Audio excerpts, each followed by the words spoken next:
В гостях у телеканала «Милет» российские байкеры ночных волков встретили традиционно с чашкой ароматного кофе и национальными блюдами. Чебуреки, янтых и самса пришлись по вкусу представителям мотоклуба. Для них сотрудники организовали и экскурсию. Рассказали об особенностях работы телеканала, студии новостей и техническом обеспечении эфира.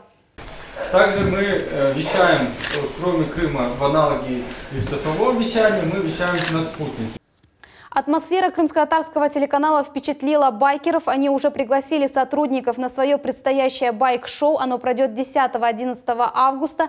«Тень Вавилона» — это не просто рев мотоциклов, а целое театральное действие, трюки в огненных кольцах и выступления знаменитых артистов мира. Я полностью сконцентрирован на предстоящем байк-шоу. Там остается 2 недели, у меня сейчас ни до каких посещений, исключение сделал только вам. Я рад, что я увидел, познакомился, так сказать, с вашим рабочим местом.